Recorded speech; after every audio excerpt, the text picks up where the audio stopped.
একটি ছোট্ট গ্রাম ছিল যেখানে দারিদ্র্য ছিল নিত্যদিনের সঙ্গী। সেই গ্রামেই বাস করত আহমদ নামের এক যুবক। তার কোনো ধনসম্পদ ছিল না, ছিল শুধু একটি ভাঙা ঘর, এক বৃদ্ধ মা এবং আল্লাহর ওপর অগাধ ভরসা। প্রতিদিন ভোরে ফজরের আয়ান ভেসে এলে আহমদ মসজিদে যেত। নামাজ শেষে সে দুহাত তুলে দোয়া করত, হে আল্লাহ, আজকের রিজিক তুমি নিজেই নির্ধারণ করো, তুমি আমার জন্য যথেষ্ট। কিছুদিন পর গ্রামে নেমে এলো ভয়াবহ দুর্ভিক্ষ। মাঠ শুকিয়ে গেল, কাজ বন্ধ হয়ে গেল, মানুষের ঘরে ঘরে অভাব দেখা দিল। অনেকে হতাশ হয়ে হারাম পথে পা বাড়াল। কেউ প্রতারণা করল, কেউ সুদের লেনদেনে জড়িয়ে পড়ল। কিন্তু আহমদ বলতো, যে আল্লাহ এতদিন আমাকে খাইয়েছেন, আজও তিনিই খাওয়াবেন। একদিন আহমদ গ্রামের রাস্তা দিয়ে হেঁটে যাচ্ছিল।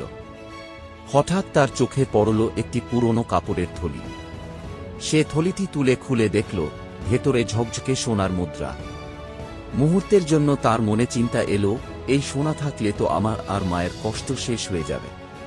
কিন্তু সঙ্গে সঙ্গে তার অন্তর কেঁপে উঠল। সে মনে মনে বলল, এটা আমার নয়। হারাম রিজিকে কখনো বরকত হয় না। আহমদ থলিটি নিয়ে সরাসরি মসজিদে গেল এবং ইমাম সাহেবকে সব কথা খুলে বলল। মসজিদে ঘোষণা দেওয়া হলো, কারো কিছু হারিয়ে গেলে যেন এসে জানায়। কিছুক্ষণ পর এক বৃদ্ধ মানুষ মসজিদে ঢুকে কাঁদতে কাঁদতে বলল, এই থলিটাই আমার মেয়ের বিয়ের জন্য সারা জীবনের জমানো সোনা ছিল এটা। আহমদ থলিটি বৃদ্ধ লোকটির হাতে তুলে দিল। কৃতজ্ঞতায় বৃদ্ধ লোক বলল, বাবা, তুমি খুব সৎ মানুষ, এই সোনার অর্ধেক তুমি রেখে দাও। আহমদ শান্তভাবে উত্তর দিল, চাচা, আমি কোনো বিনিময় চাই না, আল্লাহই আমার জন্য যথেষ্ট। আল্লাহ আহমদের এই সততাকে বৃথা যেতে দিলেন না।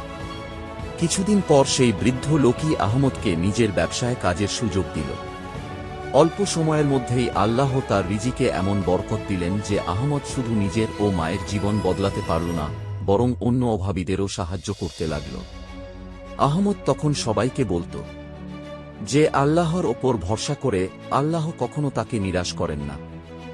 শিক্ষা, সততা কখনো ক্ষতি করে না, হারাম রিজিকে শান্তি নেই, আর আল্লাহর ওপর ভরসাই একজন মুমিনের সবচেয়ে বড় শক্তি।